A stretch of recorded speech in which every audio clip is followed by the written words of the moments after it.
On Network Africa today, the UN Refugee Agency says the number of refugees from South Sudan has risen to more than 1 million.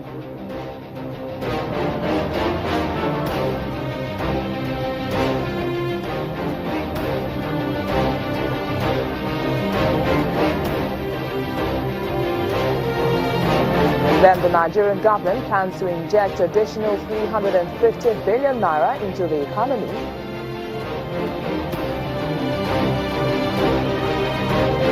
Plus, it's Africa Tech Friday and our focus is on the gaming industry in Nigeria. Let's begin Network Africa.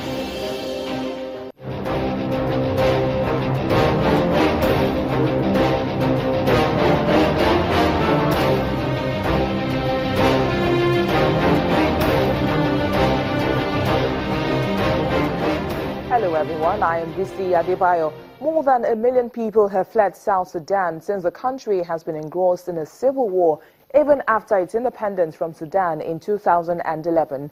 The UN Refugee Agency says more people fled the country in recent fighting from the capital Juba, during which more than 185,000 people fled.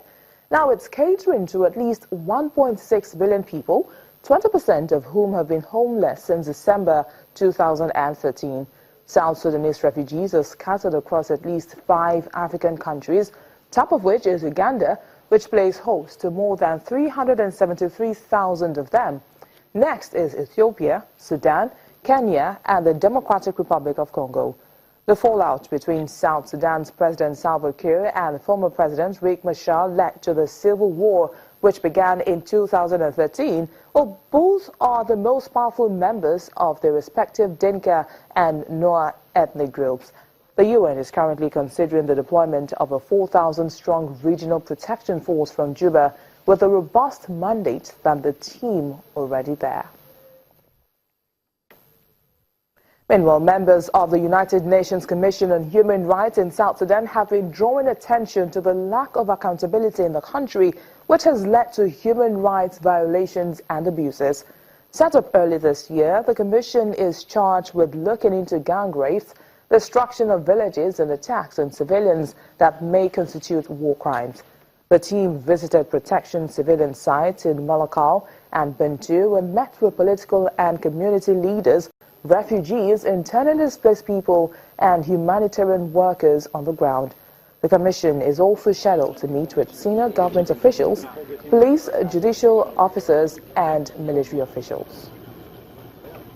We believe that in the visits we make around the country, we will be able to relay this back to the Human Rights Council and to make recommendations about what needs to be done. No matter how much you know about the suffering that's happened here in South Sudan, how tragic it is, it becomes new to you again when you see the people, when you talk to people, and you hear their stories. And I think all of us come away feeling more determined to really address this situation, to make sure that accountability happens. We would be advocating for accountability for what has happened in South Sudan. We'll also be advocating not only for prosecutions under the hybrid court and other mechanisms, but also the need for ordinary South Sudanese to talk, to sit down and talk, and a Truth and Reconciliation Commission, but also for the needs of victims who have suffered, who have lost property, who have lost livelihoods, to be taken into consideration, and the reparations authority that is proposed under the peace agreement. Let's cross over now to Kenya, where one of the suspects in the attack on a police station in Mombasa, Hania Sagarogo, has been remanded in prison custody for the next 7 days. Police say they want to investigate her alleged links to the attack. The prosecution had initially requested for 14 days. She will also be investigated for the offense of collecting funds for the benefit of persons involved in the commission of terrorist act. The widow of a murdered Muslim cleric is yet to comment on the charges. And 8 Tanzanian truck drivers and 4 drivers from Kenya are breathing the air of freedom after they had been held hostage, having been kidnapped in the Democratic Republic of Congo. The Tanzanian government said their abductors had asked for as much as $4,000 for each driver. They are free, but it's not certain any ransom was paid. The government reportedly rescued the drivers and another person. The police do not have the kidnappers in their custody as they disappeared into the bush when they were ambushed by troops. Authorities do not believe them to be really kidnappers and has been referring to them as bandits. And the UN has designed a program to provide adults and children the necessary tools to protect themselves from falling victim of violence and sexual harassment. Entitled Safe Cities Free of Violence Against Women and Girls, the program partners with local organizations and individuals focusing on impoverished areas. Sexual harassment has become rampant in Egypt and has continued despite recent efforts by the government and NGOs to prevent it.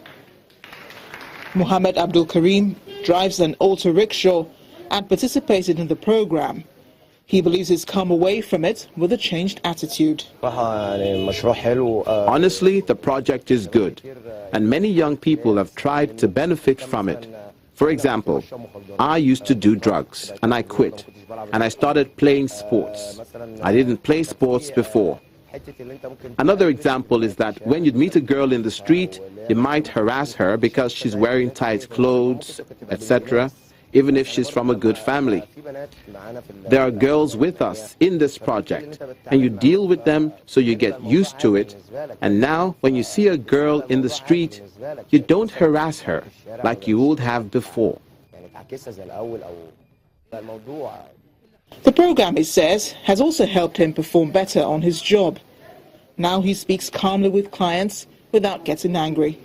His testimony is reiterated by the director of the UN Women's Program Division, Maria Noel Veza. I also saw that women that are household wives, they came here and they learn how to respect their children and how to respect themselves, how to get self-dignity.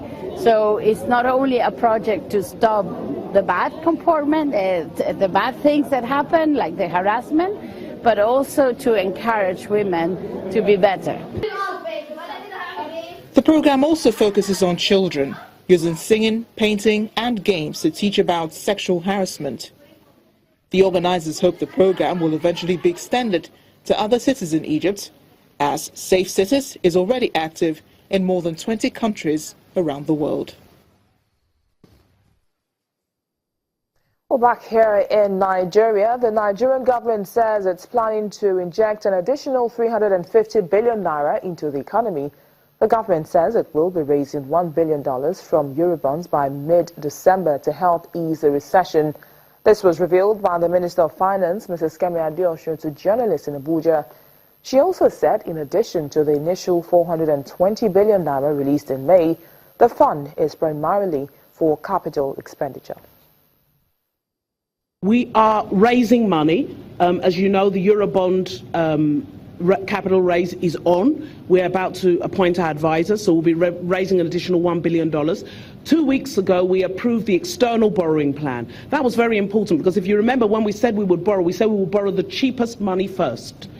We have approvals in that plan from the World Bank, from ADB, from GCA, with interest rates as low as 1.5% and tenures as long as 40 years to intervene in some specific areas, which include agriculture, education, health, rebuilding of the Northeast, and there are a lot of, and of course the railway projects that are very key to what we're doing. So there's a lot of activity going on. The issue with fiscal initiatives is that there's always a lag. There's always a time difference between when you release money and when it has an effect. And what we're trying to do now is to work on how we can shorten that lag. Some of those delays are in the procurement processes. We're working on that. We're working with the ministries to try and speed things up. Quite a lot has gone on defense.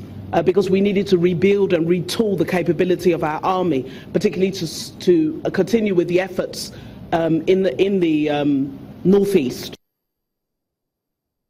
When Network Africa returns in a moment, we still have more on the Nigerian economy.